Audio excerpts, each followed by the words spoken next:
Hello and welcome to the December 2nd Pittsburgh Land Bank Board meeting. Welcome those joining online as well as those who are joining us in council chambers. We'll start with a roll call. My name is Emily Kaltrock, Assistant Manager of the Pittsburgh Land Bank, and I will call the roll. Reverend Ricky Burgess, Vice Chair Dr. Jamil Bey, Present. Councilman Daniel Lavelle. Here. Councilman Bobby Wilson. Here. Director Steve Mazza. Here. Director Wanda Wilson. Present. And Director Karen Breen. Virtually here. Okay, we have a quorum. Thank you, Emily. All right, we open our meetings with a public comment. We're going to start with those who are physically in council chambers before we open it to folks who are visiting virtually via YouTube. Is there anyone in council chambers who would like to address the public? If so, please come to the podium, state your name, your community, and you have 3 minutes to speak. Can I leave this on? You can remove it to make it easier for Hello, us to hear. my name is Kim Peterson. I live in Beltsuver. I've lived in Beltsuver since 1987 in the house that I currently live in. And the issue I would like to talk about is the side lot acquisition. I've been trying for 20 years to buy the lots on either side of me. I finally got through this year on the second one, and we were given a runaround about the first one. Since I found out about this meeting and was getting all my ducks in a row, we were able to resolve a few things and get a few ducks in a row. But the problem still is the restrictions on if I take the lot as a side lot, I can't do this, this, or this with it. I can't put a flower bed or a shelter for chickens, or I can't do certain things. But to purchase it outright is a lot more expensive, and I'm not that wealthy. I'm not wealthy at all. So it has created a problem during the times when I was working regularly before all COVID and all that. And I had the ability to do it all. Now that I am financially strapped and the ability is what has opened up, they're talking about a sewer bill, which is totally unrelated. But it just shows that everything that I've done, every time it was the right thing to do it, we applied for the permission to purchase, we got it, but then they said there were rules with the land bank that wouldn't allow us to get it at that point. So there were delays and setbacks and different stories from the real estate office that I can't even keep straight. I just wanted to bring that to your attention and say if there's something that you can do to make it easier for those of us that want to take care of these lots. I've been taking care of them for 20 years, but I can't put a fence around it. I can't do anything with it. And every now and then the city comes by and says, we're taking all your furniture off. So we have a problem, and we just want to get that straight. Kim, I don't have any cards yet, but if you can get your contact information, we would love to follow up and talk to you. Okay, thank you. Thank you, Ms. Peterson. Thank you. Are there any other in the audience present that would like to address the Land Bank Board?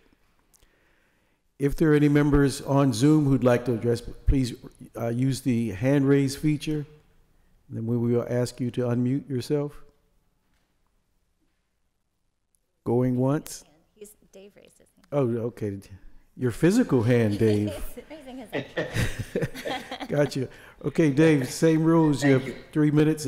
State your name, the community that you're representing, and 3 minutes to discuss your issue. Thank you very much. David Bruton, I work for Hazelwood Initiative. 40 years.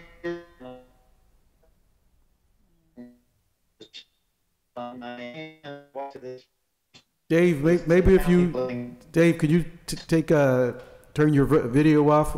Your bandwidth is thin. See if that helps.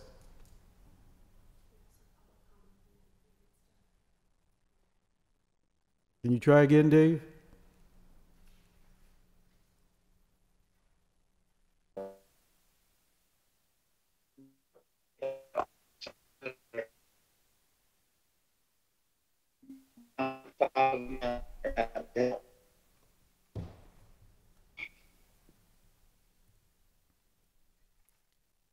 That's not working, Dave.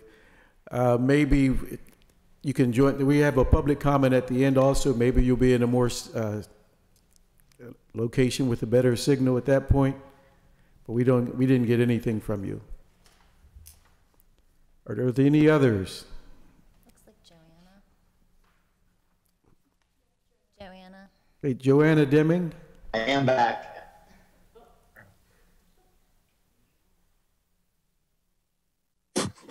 Greetings. Sorry, my lighting's really bad. Joanna Demings, Executive Director for Findview and Perry Hilltop Citizens Council. I live and work in communities where vacant and blighted buildings are the norm and overgrown lots are the norm. And it should not be this way. We should not have to live next to this type of blight and abandonment. It harms our neighbors. And I'm here because when the land bank was created, I had great hopes for the city of Pittsburgh to come up to be starting a mass recycling program for blighted property, as in Flint, Michigan and other areas. I cannot believe that I'm here today seeing such lack of progress. I don't want to belittle anyone here. I know you work hard, but I am anxious with new staff. I'm optimistic with Sally and her track record with the city that we can move things forward. And I just hope and pray there will be a reduction of barriers and that we can get this thing moving so that we can transform this property. We can transform our communities. We can make sure that there's affordable housing, and we can make sure that people have green space that they can use. So I am excited today, and I am supportive of whatever needs to happen to get this thing moving, the city to transfer their land to the land bank, resources to be provided to the land bank, tax bodies to enable forgiveness of taxes, legislation at the state level to ensure use of the sheriff's sale, especially now with the changing politics at the state level. This is an opening. So let us get moving, let us get this done, and I think everybody will win. Thank you. Thank you, Ms. Deming. Are there any others? I can't see from Who's gonna here. try again? Dave, do you want to try again? I am pulling over, so I'm at a hilltop, and I think this will work. Yes, can you hear me? Yes, we hear you now. Thank you. Great, thank you. Sorry about that. David Bruton, Hazelwood Initiative. 40 years ago, when this wedding ring was shiny, I went to the first floor counter and asked a lovely lady named Jan, how long would it take to acquire a city parcel? She saw how shiny the ring was, and she said, son, if you go home tonight and get lucky with your wife, you'll have the baby sooner. So she was telling me at least 9 months.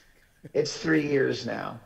Hazelwood Initiative bought 3 old properties on Flowers near Gladstone School, where we wanted to redevelop the whole area. In the 3 years that it took, they got so much worse we had to tear them down. Now we're trying to get vacant lots next to these properties so we can build new. It's way more expensive than had we been able to repair them.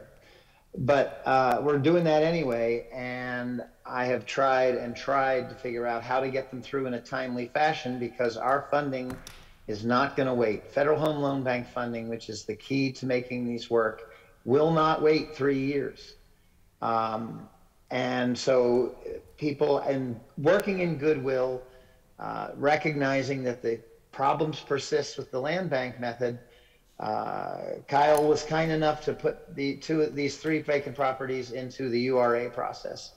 But with the URA staffing issues, I have no confidence, I have none, that we will be able to get them by next March in such a way that we won't lose $500,000 of funding.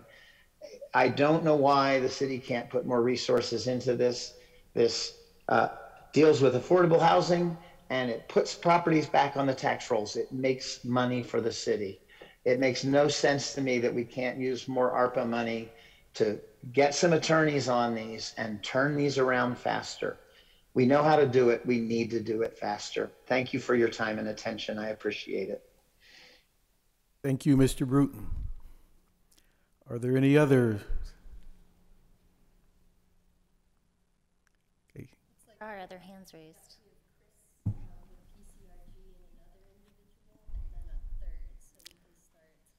So Chris with PCRG. Yes, good afternoon, board members and staff from the Land Bank. My name is Chris Rossolo, Director of Policy at Pittsburgh Community Reinvestment Group and also a resident of the North Side. As many of you know, PCRG is a membership-based organization with around 60 community development corporations, neighborhood groups, and other place-focused nonprofits throughout Pittsburgh and Allegheny County. And our mission is to work towards economic justice and equitable resources to revitalize the Pittsburgh region. We focus our efforts on low to moderate income communities and improving their quality of life through improved access to capital, equitable transportation choices, as well as land repurposing. As you heard earlier from some of our members and hopefully later, a lot of our members, or all of them, are dealing with the negative impacts of vacant properties every day. And quite frankly, the city's inability to maintain its parcels and recycle properties at the necessary scale perpetuates the worst injustices of systemic racism. Our members are calling for the Land Bank to utilize all land recycling instruments currently available, including the treasurer's sale and sheriff's sale. While the passage of the Mechtel Amendment is important and will make things smoother and easier and quicker, and our coalition will continue to support its passage, the Land Bank can't continue to use the Mechtel Amendment as an excuse to not proceed with its mission. Other local and regional land banks are moving right along. Congruently, the Land Bank needs to prioritize its outside relationships and come to an agreement with all applicable taxing body authorities, including Allegheny County and the Pittsburgh School District. Further, a lot of our members have also asked for clarification on the most distressed council districts, and if the legislative mandate audit has occurred within the last 3 years to identify those districts, and if so, to share the report publicly. PCRG calls on the city and the Land Bank to utilize all powers to recycle property, and we stand with you in cooperation. Thank you. Thank you. We seem to have two other speakers. Kent Bay, Mr. Bay, would you like to address the group? Yes, can you hear me? Yes, we do. You have 3 minutes. Yes, good afternoon, everyone. My name is Kent Bay. I'm a veteran, military veteran, Hill District resident, currently working with a group of veterans and non-veterans to clean up vacant lots in the Hill District neighborhood. We've been putting forth great effort.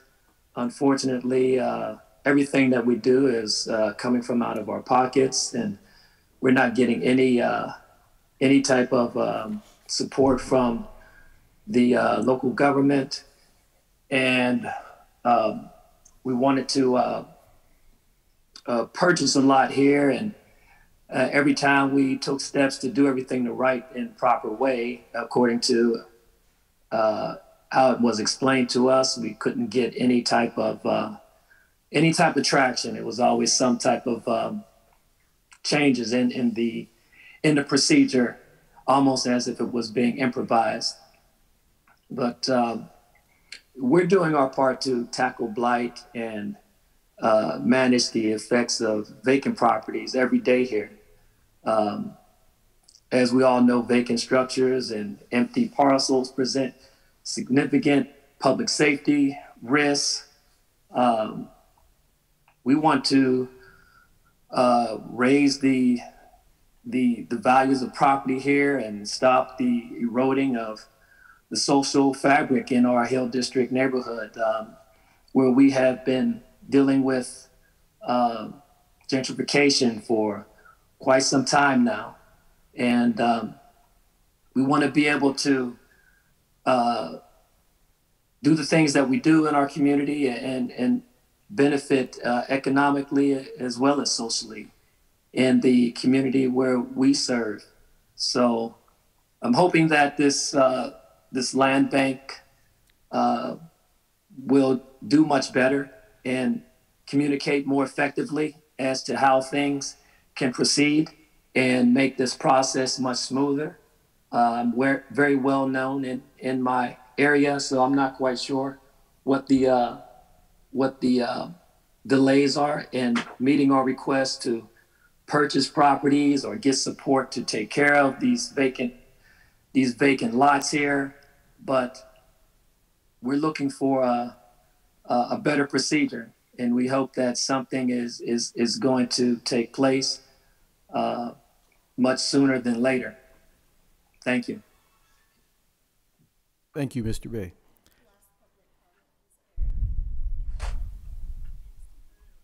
The final public comments from Eric. I didn't get the rest of that, but Eric, if you're waiting. Yeah, thank you. Eric Van Istendale. I'm here speaking as a member of the public, but I absolutely can disclose I am the basically executive director of the Community Alliance of Spring Garden East Deutschtown, which is not a registered RCO, but we're renewing our registry. And we're also a member group of PCRG and Northside Leadership Conference. In general, we have a lot of interesting sorts of representation as a community group, one of many in Pittsburgh's 93 different neighborhoods, right? But CASGID has been getting some good support lately. It's greatly appreciated. However, that support is not matched by procedural changes in basically what we're here to talk about, giving community groups direct funding and direct agency and a direct path to reclaiming, especially this already city-owned assets. Like, we can talk about the treasurer's sale, we can talk about the sheriff's sale, but like, we need to talk about the 609 city-owned houses in the city of Pittsburgh. And there are about 70 of them that are going up for a conservatorship hearing on December 14th. So again, I'm here as a member of the public. Conservatorship is one of many land recycling tools, including general procedural updates to voting. And just, you know, I think in general, the other comments from other members who I entirely echo, speeding up the treasurer's sale efficacy and providing more clarity to community groups and just general members of the public is like, it needs to be done yesterday. So thank you for allowing me this comment, and thank you for the work you do. Thank you for those comments. Okay. Seeing no additional ones, we're going to move along. But just a note, I've been on the land bank since it started, and this is the most public comment that we've received at any of the meetings. And I hope that that's saying that, you know, one, that folks are invigorated and have a faith that, you know, there's change is possible now. And, you know, I appreciate, you know, what was brought today.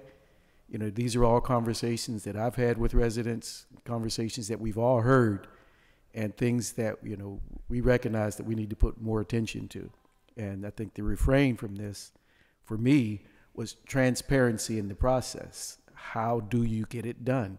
And we've heard a variety of situations from Hazelwood, Beltsuver, the Hill District, Northside. How does it happen? You know, this should not be a mysterious process. And I think that's our charge. So thank you all for that. Okay, moving right along, we're going to open to the chairman's report. So I'm going to turn it over to you, Emily. Vice Chair Bay, we will move along to the approval of the November 2022 minutes. I yield to you. Okay, that requires a motion. So you've had a chance to review the minutes that were shared with us. Motion to approve. Any discussion, any changes, amendments to the minutes? All in favor of approval? Aye. Aye. Any opposed? Okay, they are approved. That moves us to the financial report. I will direct the Board of Directors and the public to our first slide of the December financial reports. The first slide is the Pittsburgh Land Bank balance sheet.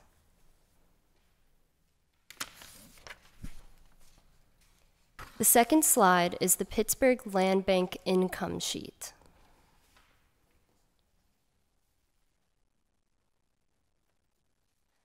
Third slide is the Pittsburgh Land Bank AP Register by Fund. This is slide 1 of 2.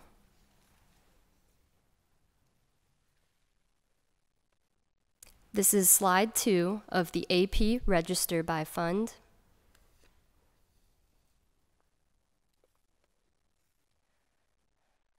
Please see the Pittsburgh Land Bank remaining fund balances as of November 30th.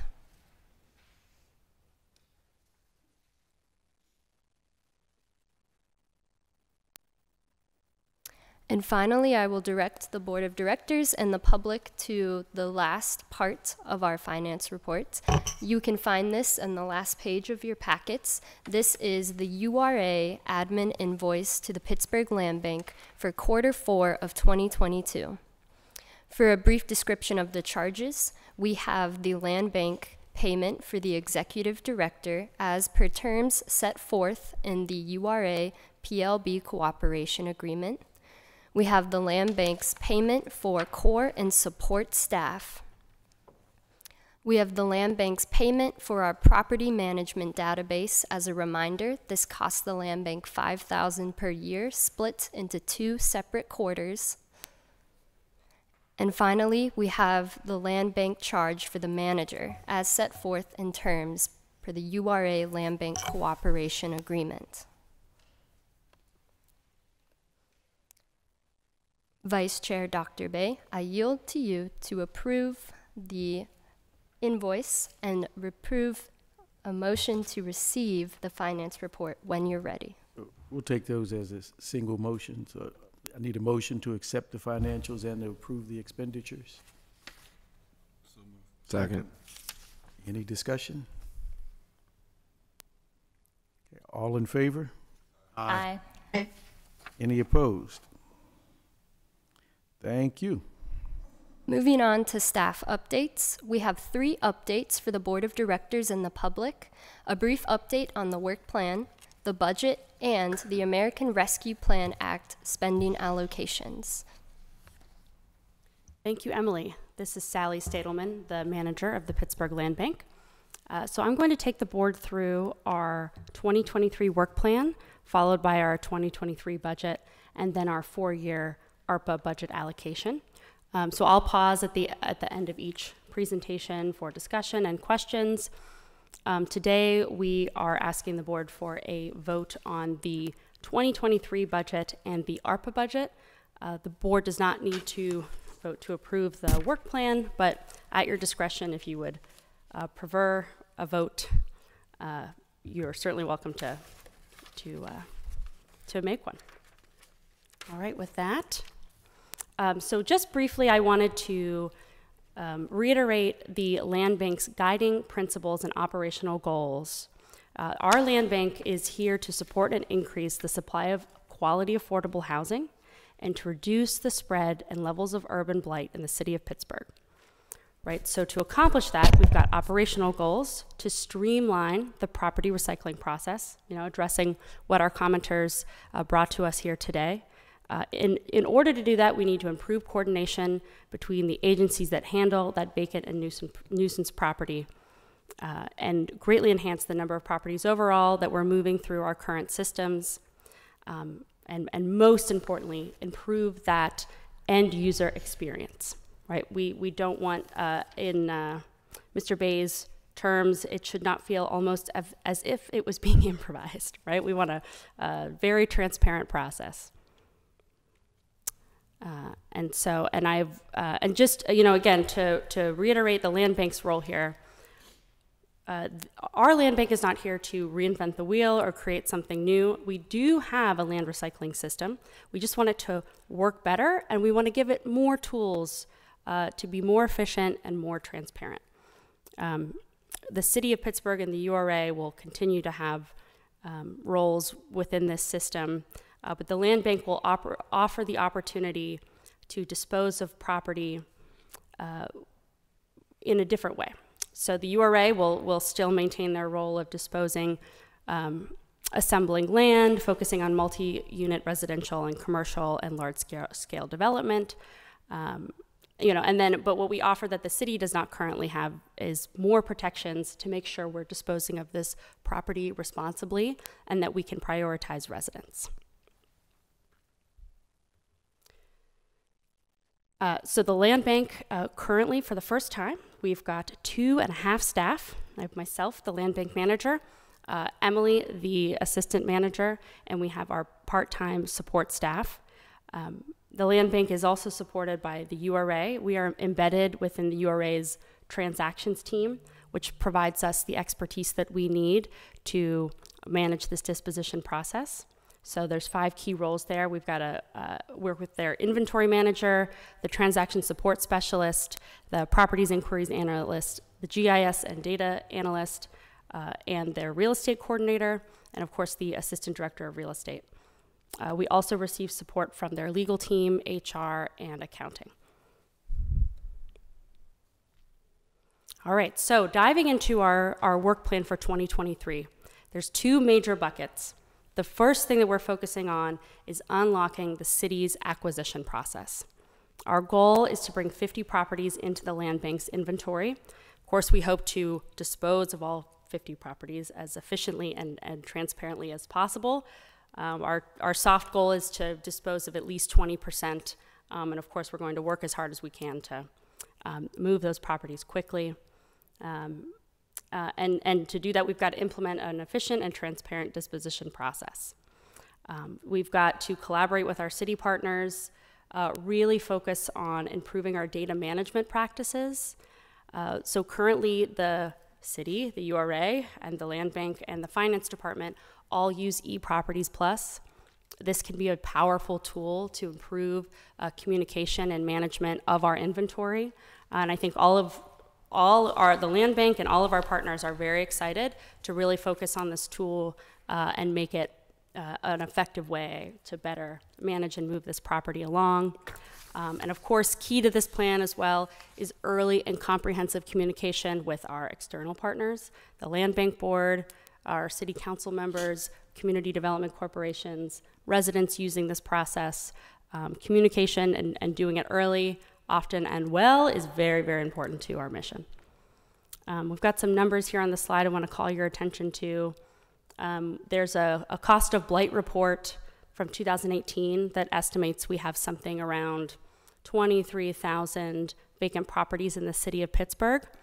A very rough estimate that we've made looking at the city's inventory, taking out property that the city owns outright, like a park or a DPW facilities building, and property that's been earmarked or officially designated as greenway, leaves an estimated number of around 8,000 potential properties that would be appropriate for disposition, back to the community. So just a general ballpark of what we're looking at.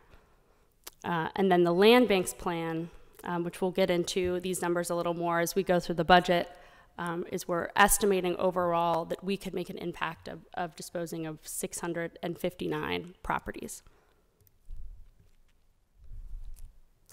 So I just wanted to frame that communication and collaboration around our tri-party agreement process. So this is legislation currently before City Council. It's an amendment to the existing agreement that will outline how property is going to move from the city to the land bank's inventory. So we submit a concurrence memo to the city, to finance and city planning, requesting the transference of property. They review that, approve it. It goes before City Council for approval as well, and then we initiate a transfer. So that's what will be codified in a city ordinance. But what the land bank will be working on in 2023 is making sure that we are building strong working relationships with all of those partners, and we're working with them to make sure that this system works efficiently and that we're doing whatever we can to increase capacity and to be transparent in how we're moving that along. So that means preparing our partners so that they're aware of a more comprehensive plan that prioritizes early intervention and being proactive in how we move our property through this system. Another very important goal of 2023 is to implement the Pittsburgh Property Reserve 2.0. So this is an existing prior system that that gives our community development corporations the ability to acquire property. So it was previously managed by the city, and the land bank will be working to take over this process and disposition in 2023.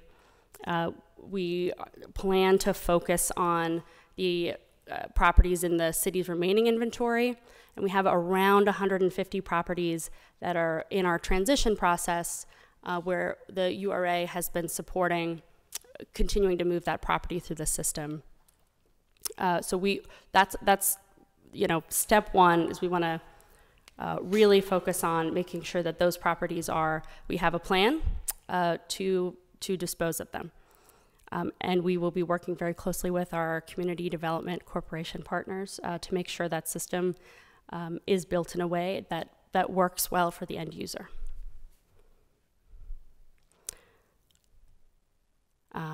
And I should mention there too that we've begun conversations. The land bank attended the last vacant property working group to talk about that property reserve process, and share our commitment that we want to see that brought online. All right. Finally, another important tenet of our goals for 2023 is we want to implement a pilot stabilization program. So a major gap in our current land recycling system is that while property is moving through the title clearance process, that property is deteriorating. And so what it might cost to rehab that property at the start of the sales process versus the condition of the property and the cost to rehab at the end is adding significant cost to rehabbing property and bringing it back online. So we are looking to build a system that creates early access so that we can seal the envelope of a residential structure, and that property is and then we keep the rehab costs down because the structure is not deteriorating while we clear title. So we've got lots of work to do to dig into the details to figure out how to do that most effectively.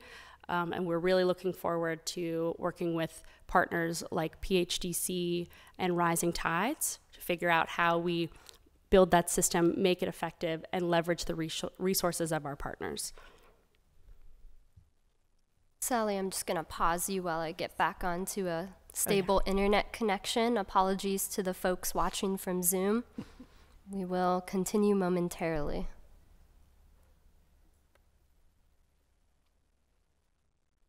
It'd be good. Thank you, Emily. All right, so part 2 of our work plan for 2023 is building the agreements and procedures necessary to access the county sheriff's sale. It's important for the land bank to have access to the sheriff's sale because it's a more efficient way of foreclosing on municipal claims and tax liens. So this is going to cut down the time that it takes to clear title significantly. This also gives the land bank priority bid. This does not currently exist in our foreclosure system. There is no way at the time of the tax foreclosure unless you're outbidding someone else that wants the property, to acquire it. So that priority bid is going to be really important for key properties that are important to communities, important to developments. And we're looking to model this access off of the rights that Philadelphia already enjoys in their tax foreclosure process. So one tenet of One step to accessing the sheriff's sale is to reintroduce the McDowell Amendment that we've been discussing at this table over the last year. So we, with the help and support of our URA partners, and of course the support of the mayor's office, this will be reintroduced, and our partners at the state, of course, will be reintroduced in January. And so this is, the McDowell Amendment is important because it creates an expedited process, and it gives us that priority bid access. And then the second important step of accessing that sheriff's sale and making it work for the land bank is that we will be re-engaging our partners at the city, the school district, and the county to renegotiate the 3 taxing bodies agreement.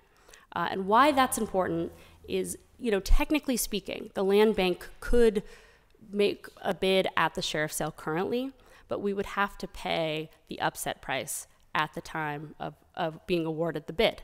And so it's simply cost prohibitive. It's not a tool that makes sense to use right now, and that's why it's really important that we re-engage our partners and establish a new 3 taxing bodies agreement. I do want to mention that we have a PWSA agreement that's already in place that addresses the waiver of PWSA liens. Okay, so that is the work plan. Do you have any questions or comments?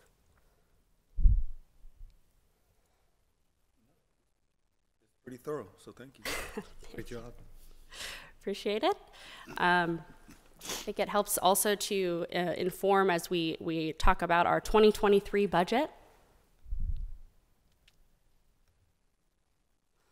So again, that goal of what we hope to accomplish through our budget is the acquisition of 50 properties. We've broken that down by 25 lots and 5 structures.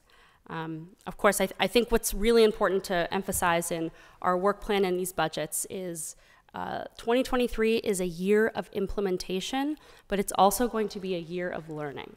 So we want to be nimble. We want to respond to the needs of our community partners, and it's always possible that these funds and numbers will adjust based on what the right need is, and as we really learn and test out these systems, figuring out what works for our partners.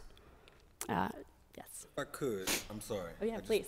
I just thought about it. Yeah. I would like to add one thing to your work plan, and I'm willing to help with it because I brought it up to the solicitor during one of our budget hearings, which is to revisit the conversation around how much we have to pay for each parcel in each property. So. Yeah, I really appreciate that. And pointing that out in our budget, you'll see, so that's currently baked into the both 2023 budget and ARPA budget that we expect that there is a set minimum cost for the land bank to acquire property from the city. So a rough estimate of how much additional funding that we could preserve if we are able to change that number is around $900,000 that we can then put into additional title clearance, additional disposition.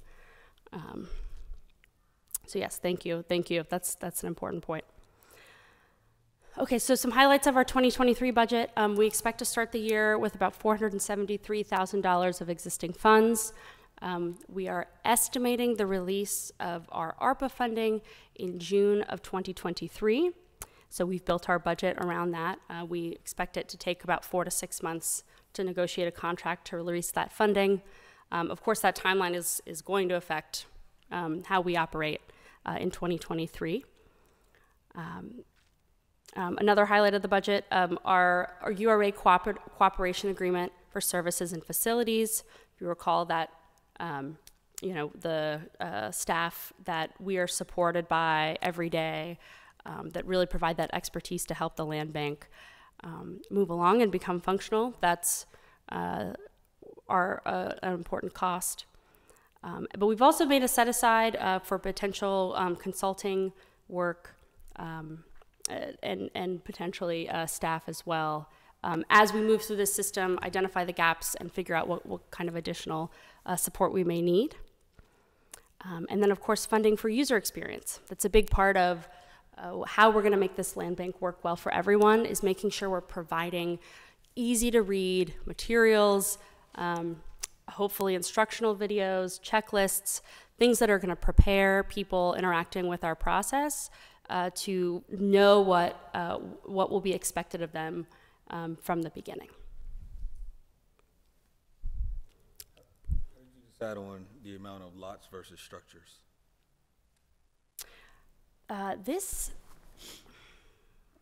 So, you know, like I said, this is a projection. So, one, we're locked into this because the current insurance policy that we have covers 25 lots and 5 structures. So we won't have to pay any additional insurance if that's the number that we acquire this year. I think just making sure, right, so our goal is that we've got to make sure these systems are working and built and in place. And I didn't want to overstress our work with structures.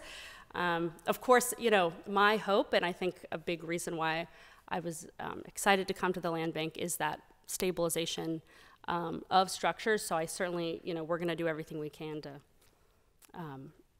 you know, hopefully, you know, do more than that. But I don't want to underpromise. Want to oversell. Yeah. I You know, it's just like a home renovation project. It always takes, you know, twice as long and triple the budget that you ever expect. So just a little bit of a breakdown of the costs associated with that, those 50 properties. Right, that acquisition price projected for 2023, as well as title clearance. Give everyone a minute to look at. And you'll see what we've estimated to budget for our year 1 pilot stabilization project is we're estimating an investment of $50,000 per structure, and then potentially $10,000 per lot, and that's not every lot. But if about 20% of the lots, if we would like to do some pre-development investment, we're estimating that cost to be $10,000. Okay, so that is our 2023 work plan in a nutshell. Can I answer any questions or go into any additional detail on any of those line items? Yeah, sure. Seems like a big moment that we would be voting on such an extensive budget here. You know, I've been on this board here for maybe over a year now. Has something like this ever happened? Monumental task, and No, because we never had money. we never have money to do it. I just wanted you to say it. No, you don't. Yeah. It is a big moment. And So, a lot of hard work. I think it's a good time. You know, I think it's a good moment for the, you know, for the board, but also just to kind of rewrite the narrative of what's been happening. Yeah, I believe we're ready to get to work. You know, now's the time. Let's get moving. I agree. All right. Well, we can call a vote to approve the budget if that's. I need a motion. Motion to approve? Second. Had a discussion. Any further discussion?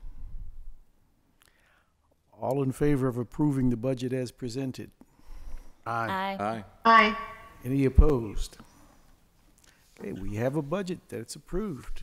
Get to work, Sally. All right.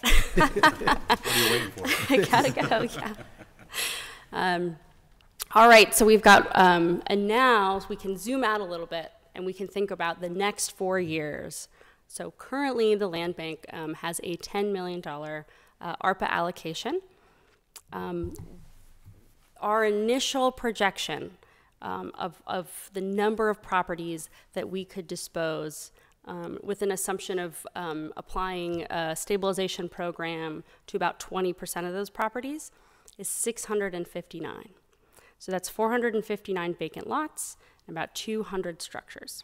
And of course, just like I said with our 2023 budget, as we move along, as we learn about these systems and how to most effectively meet the need of our residents and communities, these numbers can always fluctuate. And so we've got an overview here of our projected costs. I'll point out on this slide our total, so a little over half our budget is going to just go towards property acquisition, holding costs, and title clearance.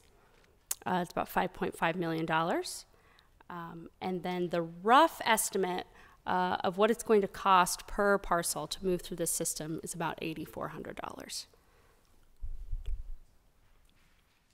And related to the councilman's question before, with that, well, here's a slide on it. Would that number for property acquisition, you imagine, stay the same or potentially change? Yeah, so that's that $900,000 number. That's we could save almost $900,000 if there were not a cost to acquire from the city. So that would be the estimated cost at this point. So, which also could fluctuate based on, ultimately how this system will work best is if the land bank is acquiring property from the city that does not have clear title, because that allows us to use our expedited quiet title process. If we're purchasing something from the city that they've already cleared title for, that of course could play a role in cost, but the goal is to acquire without clear title. Yes. So you said that the city would, estimated cost is $900,000 for the properties? Yes, roughly. That would be yes. That would be what we expect to spend. How's that determined?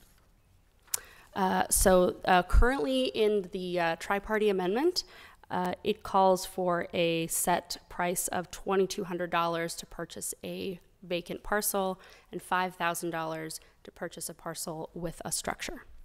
And that's in the tri-party agreement. The amendment to the tri-party agreement, I should say. What's that based on? Well, we've reached out to Do you know the historical context of that? Like, is that from other properties that the URA has purchased? I do believe that is the set price that the URA pays. But we have spoken with our city partners to ask if they could provide some clarification on what that cost is based on. What is Each property is different, so how could you have one basic cost on all the properties? And who assesses that and makes that determination? That's a key factor. Yeah, so certainly something to balance, maybe there's an increased time if you're evaluating property by property. But definitely something we want to get more information on for the board. But if I'm remembering from earlier discussions, that number was roughly the average cost that wasn't a set cost per unit, right? That was about the average cost to clear it. So this cost we're talking about is a set price per unit. cost in the tri-party agreement that the city is asking for the land bank to pay per parcel. Can you clarify what's in holding cost? Yes. Let's see if I've got my. Give me 1 second here. Oh, and I should also start with, so the board has digital copies of both of these documents, and they're not only our budget, but they're also a tool that you can use. That the spreadsheets are interactive, so if you'd like to take a look at our budget, change the number of properties that we're looking to acquire, you can see how that will affect our budget. And I'd be happy to walk board members through that at some. Holding costs are projected at $2.1 million. Right. What are holding costs? What's included in holding costs? Give me 1 second here, and it is.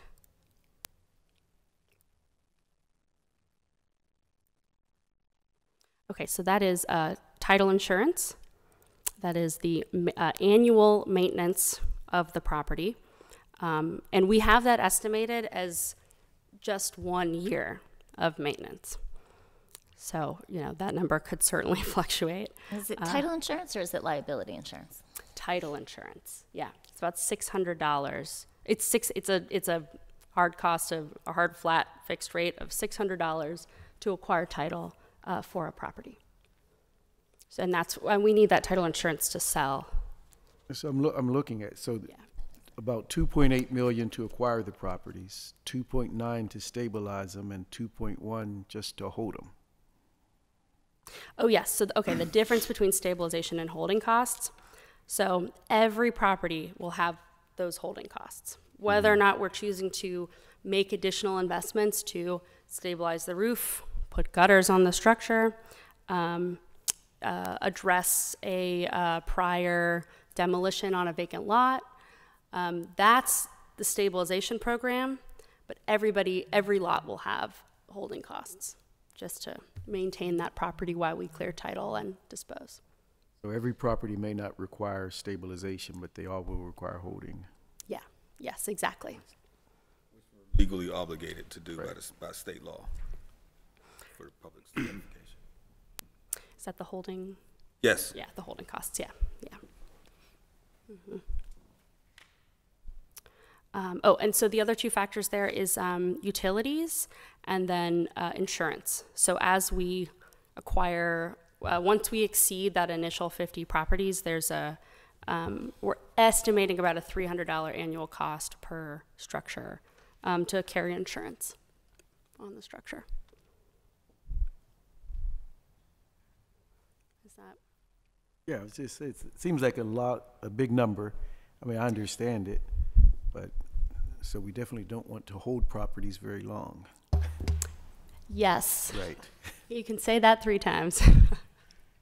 Yeah, I think that, that's a foundational tenet of the land bank is we are not here to hold property, and we simply can't. We can't be effective and functional if we're holding properties longer than necessary.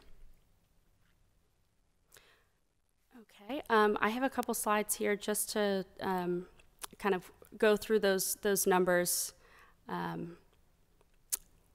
That just our property acquisition again is that we're pricing at about 2.7 million, and that is a combination of taking property through the city's inventory, but also taking property through the sheriff's sale process. The sheriff's sale requires a $5,000 deposit to use that process, and then there's also will probably be some additional legal fees there as well. So that's baked into the calculations you can find on the inputs tab of the budget. Our holding costs, as we discussed, that was the perfect question here. Oh, here we go. I've got it written here on the slide: title insurance, maintenance, utilities, and insurance.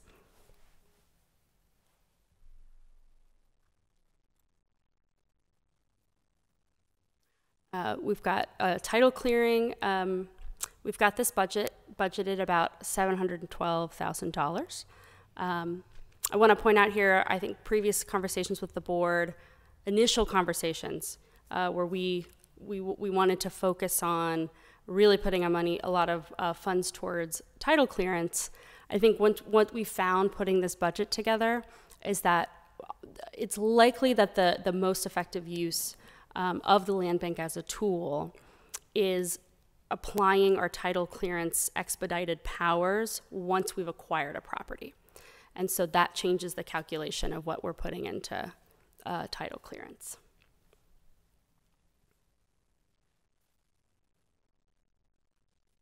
And then of course, the sheriff's sale process will clear the title. Okay, and finally, that early intervention stabilization program, again, we're basing it on an investment of $50,000 in strategic structures, and that $10,000 investment in strategic vacant lots. Okay, and currently we're estimating this $2.9 million number. We're estimating that we will be making this investment in about 20% of our inventory. And again, I think a point of fluctuation is 2 or 3 years from now, we may find that based on what we're able to do with this program, that number could certainly change. And of course, oh yes, did you? Well, we would have to have some some procedure for determining which properties get that. That seems pretty complicated to do. So I think we would need to have a lot more discussion at the board about that. Yes, you are absolutely right. And that is one of the important criteria that I want to make sure we're baking into, as we're really coming together with our city partners, we're working with the URA to create more comprehensive plans on how we're managing property. That's a really important one that we need to define well.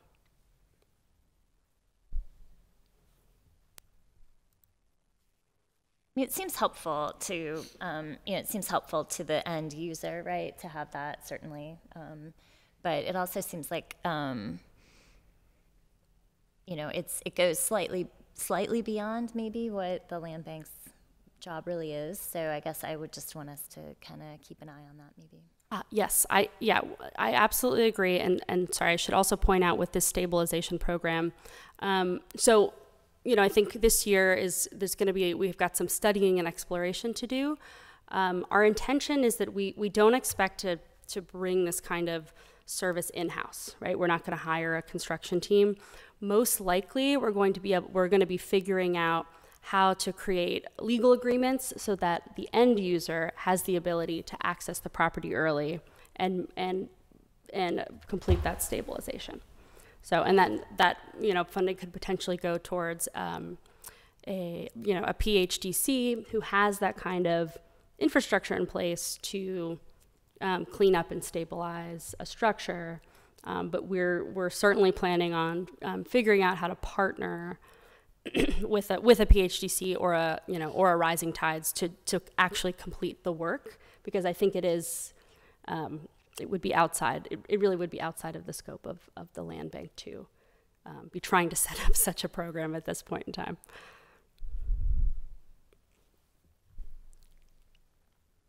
Okay, and let me end with just pointing out, again, this is our the funding support to cover staff and potentially consultants to fill in those gaps. And a major focus of our work in 2023 is going to be determining what other capacity needs the land bank will have in order to scale up to meet this number. So with that, I'll turn it back to the directors if you have questions or comments. Are there any additional questions or comments? We discussed this as you were going through. Yeah. Thank you. Nice job. We're not voting on this. Yeah. We are voting to approve this? Okay. Mm-hmm. Well, I need a motion for that. Motion to approve. Second. All in favor? Aye. Aye. Any opposed? Okay, we have a spending plan. Thank you. Thank you. Right, I don't see on the agenda the other item. Are we discussing that? Oh, yes. Did that,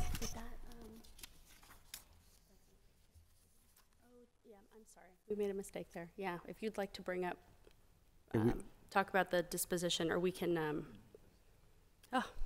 Yeah, one I additional apologize. item. Right, the disposition of Boggs Avenue property. And so we finally are at a point where we are ready to transact the property. We're ready to discuss that. And so we have two viable bids for 6 Boggs Avenue that we've had a chance to review both submissions. So is there any discussion about the two, or do you want to describe the two for the public's benefit? Happy to do so, Vice Chair. The Pittsburgh Land Bank has been working through the disposition of 6 Boggs Avenue in the Mount Washington neighborhood for quite some time now.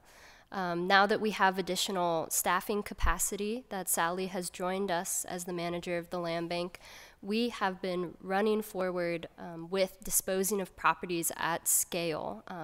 One of these being a property that has been in our inventory for a while, us and our partners at the URA. The board of directors met prior to the public meeting in an executive session to review applications advanced by land bank staff. Our first application and applicant, the Mount Washington Community Development Corporation, proposes 3 uses for this mixed space. A space for the Economical Food Bank, a space for local nonprofits to store equipment, gardening supplies, decorations in the basement, as well as an affordable rental unit at 80% AMI in the upstairs. Our second applicant, Lunchbox Capital, a limited liability corporation, but more importantly, a local developer around the corner, proposed using the space as a new office, as well as a market rate rental for that residential component upstairs. The board of directors discussed both applications along with information on the offer price, the proof of financing, and other aspects of the application, and have made a decision. I yield to you, Vice Chair. So, did we publicly we didn't take a vote, but I think we didn't make a decision. But we've decided that of the 2 that we have, that they're viable, and we were ready to discuss and put them to a vote now, right? So you've had a chance to review the 2 proposals. Is there any discussion now that's necessary? Any questions for our staff or any comments about a decision? I'd like to make a motion that we go with the Mount Washington CDC. Is that enough information in that motion? You'd like to make a motion of Mount Washington CDC to move forward with the purchase of the property from the land bank. Or for the land bank, however you want to say it. So to enter into an agreement to start negotiating the process, considering, including some Proof of lease. Proof of lease. Intent to lease. Intent to lease from the tenant. Thank you, Dr. Okay, I think that was enough. Approved pro forma by the URA prior to sale. And an approved pro forma. So I'll second that. It's the language for the motion. We have a second. Any more additional discussion? Okay, let's take a vote. All in favor of entering into an agreement with the Mount Washington CDC? Aye. Any opposed? All right, thank you. We're ready to, we're 1 step closer. Our one announcement for the board of directors and the public is that the city council briefing for the amendment to the tri-party cooperation agreement has been scheduled for December 13th at 2 p.m. And let me, and that's an internal, internal briefing. Got it. A hearing, it's just a... Yeah, so it's an internal briefing for council members to help clarify their role in the tri-party in this amendment. Yeah. And then what would be the next step on that? For us to bring it. And would it be in 2022 or? I mean, council would have to vote on it. Or does it just die in 2022, or would it have to go, like, I don't know, which, are you in the middle of your No, it council year? would carry over. Oh, okay. And then it would return to standing committee. And then if it's passed out of standing committee, it would go to a regular Tuesday meeting where it would be finally approved and make its way to the mayor's office for signature. Okay. Ideally, it'll be approved by the end of this year. Yeah, well, yeah, I was just wondering because there's that 2 year. So I didn't know which year we're in of the 2 years. So Doesn't just die asked this you guys. So. All right, are there any other announcements? Okay, we will conclude with another round of public comment, if there is any. Are there any in council chambers or online that would like to address the board? Seeing none, we'll accept it, looking for a motion to adjourn. Move. Second. Thank you. We are adjourned.